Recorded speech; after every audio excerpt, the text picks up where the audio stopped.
Hello વિદ્યાર્થી મિત્રો, આપ સૌનું આપણી આ યુટ્યુબ ચેનલ પર હાર્દિક સ્વાગત છે। આજે હું લઈને આવી છું ધોરણ 8 વિષય ગણિત ભાગ 6 સ્વાધ્યાય પોથીમાં પાઠ 11 સમપ્રમાણ અને વ્યસ્ત પ્રમાણ।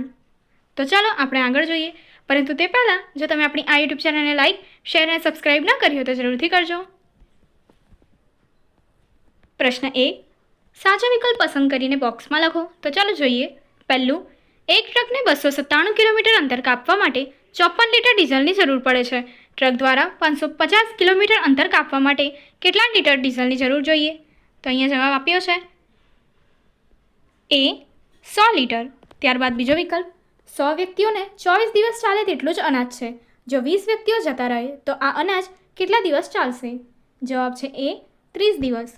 ત્યારબાદ ત્રીજું, એક ખેતરની જમીન સારી રીતે ફળદ્રુપ છે। જમીનનું ક્ષેત્રફળ અને તેના પર થતા પાક વચ્ચે શો સંબંધ છે? તો જવાબ છે એ સમપ્રમાણમાં છે। વિકલ્પ 4, નીચેનામાંથી કયા સંબંધમાં વ્યસ્ત પ્રમાણ જોવા મળે છે? તો જવાબ છે વિકલ્પ સી, કામ માટે રોકેલ વ્યક્તિ અને કામ પૂર્ણ કરવા લાગતો સમય। આગળનો પ્રશ્ન જોઈએ। વિકલ્પ 5, એક રિક્ષા 1 કલાકમાં 10 કિલોમીટરનું અંતર કાપે છે, તો તે રિક્ષા 1 મિનિટમાં તેટલી જ ઝડપે કેટલું અંતર કાપશે? તો જવાબ છે ડી। આગળ વધીએ। પ્રશ્ન 2, ખાલી જગ્યા પૂરો।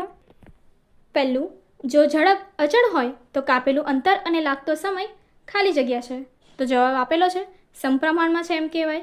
ત્યારબાદ બીજું, એક્સ બાય વાયમાં એક્સની કિંમત 4 અને વાય 6 આપેલા હોય તો એક્સ જ્યારે 3 હોય તો વાય કેટલા મળશે? તો જવાબ છે 4.5। ત્રીજું, જો એક્સ અને વાય ખાલી જગ્યા પ્રમાણમાં હોય તો તેને પણ એક્સ ચલે છે વાય લખી શકાય, તો જવાબ છે સમપ્રમાણમાં હોય તો। ત્યારબાદ ચોથું, એક્સ બરાબર 5y હોય તો એક્સ અને વાય એકબીજાના ખાલી જગ્યા પ્રમાણમાં છે, તો જવાબ છે સમપ્રમાણમાં છે। પાંચમું, પી અને ક્યુ વ્યસ્ત પ્રમાણમાં હોય તો તેમને અનુરૂપ કિંમતનો ખાલી જગ્યા અચળ રહે, તો જવાબ છે ગુણાકાર। આગળ જોઈએ। પ્રશ્ન 3, આપેલા વિધાન સાચા છે કે ખોટા તે જણાવો।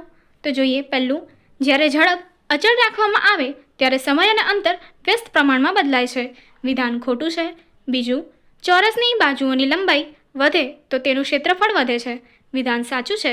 ત્રીજું, જો ત્રિકોણના એક ખૂણાનું માપ નિશ્ચિત હોય તો બાકીના 2 ખૂણાનું માપ વ્યસ્ત પ્રમાણમાં બદલાય છે, વિધાન સાચું છે। ચોથું, નિશ્ચિત સમયગાળા અને વ્યાજ દર માટે સાદું વ્યાજ એ મુદ્દલના સમપ્રમાણમાં છે, વિધાન સાચું છે। પાંચમું, એક્સ બાય વાયમાં એક્સ 6 હોય ત્યારે વાય 8 છે, જો એક્સ 8 હોય તો વાય બરાબર 10 મળે, તો વિધાન ખોટું છે। આગળ જોઈએ। આપેલ માહિતીનો ઉપયોગ કરીને જવાબ લખો।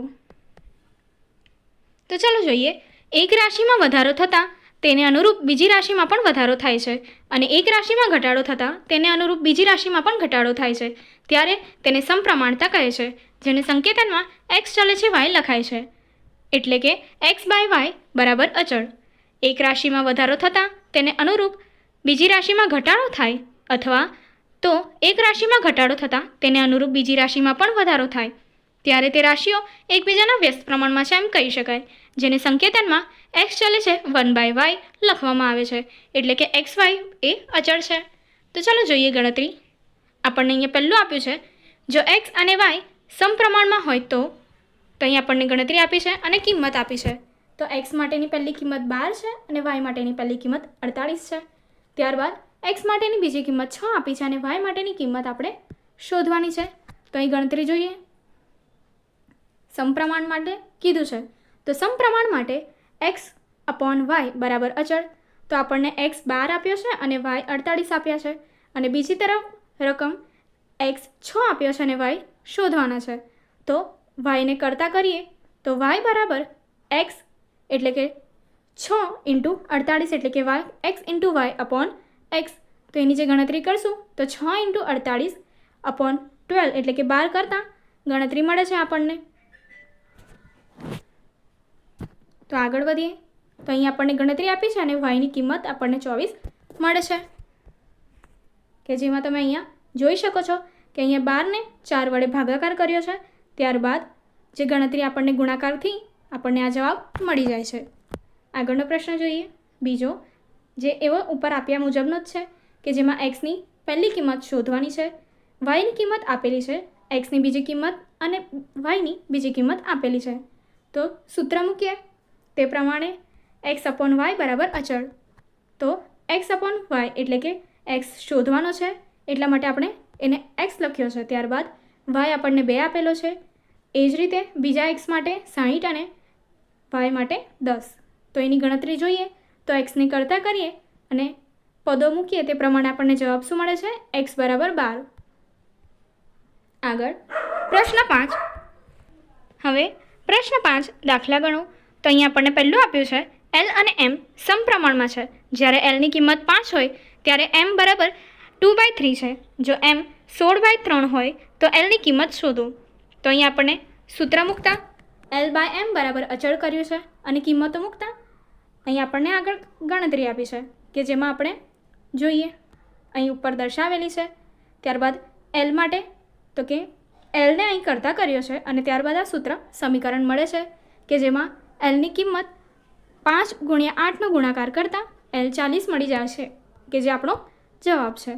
ત્યારબાદ બીજું જોઈએ એક્સ અને વાય વ્યસ્ત પ્રમાણમાં છે. જો એક્સ બરાબર 1.5 હોય ત્યારે વાય બરાબર 60 છે. જો વાય બરાબર 4.5 હોય તો એક્સની કિંમત શોધો. હવે અહીં આપણે વ્યસ્ત પ્રમાણ માટેનું સૂત્ર મૂકશું. તો એ જે અહીંયા આપણને સ્ક્રીન પર આપેલું છે તો એ સૂત્ર મુજબ આપણે ગણતરી મૂકતા તો કે એક્સ જે આપ્યા છે એ, વાય આપ્યા છે 60 એ, બીજો એક્સ શોધવાનો છે અને ત્યારબાદ વાય જે 4.5 આપ્યો છે એ. તો સૂત્ર પ્રમાણે ગણતરી મૂકતા અને એનો ભાગાકાર કરતાં આપણને અહીંયા એક્સની કિંમત 20 મળે છે. આગળ પ્રશ્ન 6.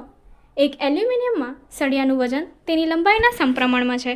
જો 16 સેન્ટીમીટર લંબાઈના સળિયાનું દળ 192 ગ્રામ હોય તો 105 ગ્રામ દળ ધરાવતા સળિયાની લંબાઈ શોધો. તો અહીંયા તમને સળિયાનું વજન એટલે કે એક્સ અને લંબાઈ એટલે કે વાય સમપ્રમાણમાં છે એમ કહી દીધું છે. ત્યારબાદ એનું સૂત્ર અને ગણતરી મૂકતા અને વાયને શોધવા માટે કરતાં આપણે અહીંયા બનાવ્યા છે અને ગણતરી જોઈએ તો એનાથી આપણને ભાગાકાર કરવાનો આવશે અને એનાથી આપણને જવાબ મળી જશે. આગળ પ્રશ્ન 7. એક ટાંકીને 1 કલાક અને 20 મિનિટમાં ભરવા માટે 20 પાઇપનો ઉપયોગ કરવો પડે છે. જો ફક્ત 5 પાઇપનો ઉપયોગ કરવામાં આવે તો તે ટાંકીને ભરતા કેટલો સમય લાગશે? તો અહીં તમે જોઈ શકો છો કે સમય કેટલો આપેલો છે 1 કલાક અને 20 મિનિટ. ત્યારબાદ એટલા માટે આપણે કલાકમાં 60 મિનિટનો સરવાળો કરતાં ટોટલ 80 મિનિટ થશે.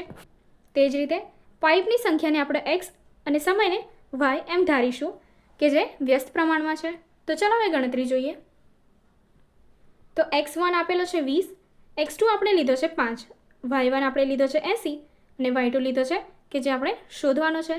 તો સૂત્ર મૂકીશું અને સૂત્ર પ્રમાણે આપણે કરતા મૂકીશું એટલે કે કિંમતો મૂકીશું અને જેને શોધવાનો છે એને કરતા તરીકે લઈશું અને છેદ ઉડાવીને આપણે ગણતરી કરીશું.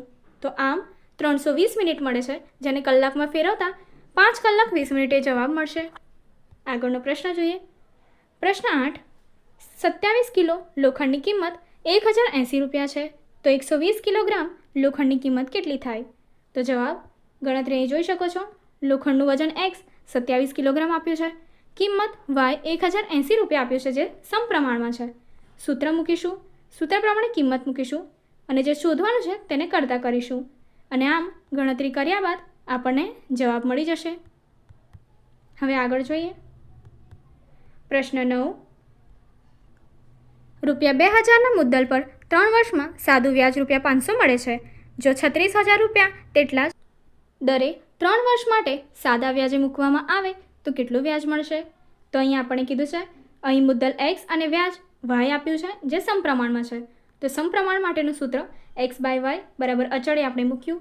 એ પ્રમાણે આપણે અહીંયા કિંમત મૂકી અને જે શોધવાનું છે એને કરતા કર્યા છે અને કિંમતો આપી તેનો ગુણાકાર ભાગાકાર કરતાં આપણને અહીંયા જવાબ મળી જાય છે. પ્રશ્ન 10. 300 વ્યક્તિઓને 42 દિવસ ચાલે તેટલું અનાજ છે. જો 50 વ્યક્તિનો વધારો થાય તો અનાજ કેટલા દિવસ ચાલશે? તો અહીં ગણતરી જોઈએ તો કે અહીં આપણને વ્યક્તિની સંખ્યા એક્સ આપી છે અને દિવસ એ વાય તરીકે લીધો છે અને વ્યસ્ત પ્રમાણમાં છે એવું અહીંયા આપણને કહી દીધું છે.